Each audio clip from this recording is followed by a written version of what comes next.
హల్లెలూయా. యేసుక్రీస్తు నామమున అందరికీ హృదయపూర్వక వందనములు. ఈ ప్రత్యేకమైన సమయంలో, ఈ ప్రత్యేకమైన రోజు యొక్క వాగ్దానంతో మీ ముందుకు వచ్చినాను. దేవుడు ఈరోజు మనం అనుగ్రహించిన వాగ్దానము కీర్తనలు 50 అధ్యాయం 15 వచనము. నేను నిన్ను విడిపించేదను. హల్లెలూయా. ఈ వాగ్దానం ద్వారా మనం విడిపించబడను గాక. ఆమేన్. ఎప్పుడైతే ఇచ్చిన వాగ్దానం బట్టి నడుతామో అడిగిన సమస్తాన్ని దేవుడు మనకి అనుగ్రహిస్తాడండి. ఇచ్చిన వాగ్దానం ఏంటి? నేను నిన్ను విడిపించేదను. ఈరోజు ఎవరైతే ఇబ్బందికరమైన పరిస్థితులు ఉన్నారో, ఎవరైతే నలగగొట్టబడిన పరిస్థితులు ఉన్నారో, ఎవరైతే తృణీకరించబడిన పరిస్థితులు ఉన్నారో, ఎవరైతే అనారోగ్యంలో నా పరిస్థితి ఇంతే, నా జీవితం ఇంతే అనుకుంటున్నావో ఆ పరిస్థితులు దేవుడిని ఈరోజు విడిపించబోతున్నాడు. హల్లెలూయా. ఎప్పుడైతే ఇచ్చిన వాగ్దానం బట్టి నడుతామో అడిగిన సమస్తాన్ని దేవుడు మనకి అనుగ్రహిస్తాడు. ఎందుకంటే అనేకమైన వాగ్దానం ఇచ్చిన ప్రతి వాగ్దానం తన ప్రియకుమారుని ద్వారా వారసులుగా మనల్ని చేస్తున్నాడు. కాబట్టి ఈరోజు ఈ వాగ్దానం బట్టి ఎప్పుడైతే అడుగుతావో విశ్వాసం ద్వారా దేవుడు మన జీవితంలో కార్యాలు చేస్తాడు. ఎందుకంటే సమస్తాన్ని జయించాడు, సమస్త విషయాలు విడుదల పొందినవాడు ఎవరు? ఏకైక వ్యక్తి నజరుడైన యేసుక్రీస్తు. ఆయన మరణించి తిరిగి లేచాడు. ఎవరి కోసం? నీ కొరకు. నీ యొక్క పాపాన్ని ఆయన తీసుకుని ఆయన యొక్క నీతిని నీకు అనుగ్రహించున్నాడు.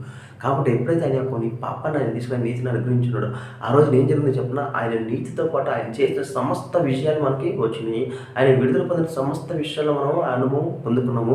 కాబట్టి నీకు వచ్చిన ఈరోజు ఎదుర్కొంటున్న ప్రతి సమస్య నువ్వు నీ లోకపరమైన ఆలోచన నువ్వు చూడడానికి వీలేదు.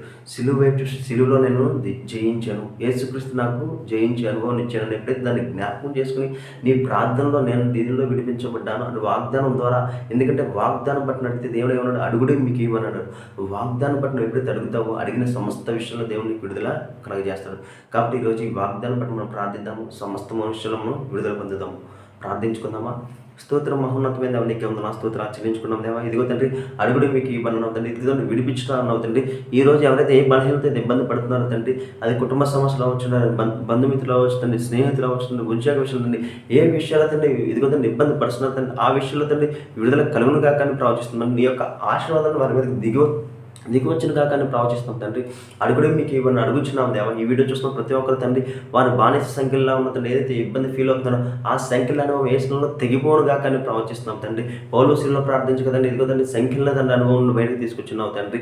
ఈ రోజు తండ్రి ఆ సంఖ్యల అనుభవం కాదండి, ఎవరైతే ఆ పరిస్థితిలో ఉన్నారు తండ్రి, ఆ మనుషుల మధ్య ఉన్నారు తండ్రి, వారి నుండి వారు విడిపించబడిన కాక అని ప్రవచిస్తున్నాం. ఉన్నతమైన స్థానంలో వీరు కూర్చోడం కాక అని ప్రవచిస్తున్నాం తండ్రి. కావాల్సిన ప్రతి ఒక్కరికి కావాల్సిన ప్రతి ఒక్క సహాయాన్ని అందచేయమని నజరేయుడైన యేసుక్రీస్తు నామమున వేడుకొంచున్నాం తండ్రి. ఆమేన్. అందరికీ హృదయపూర్వక వందనములు.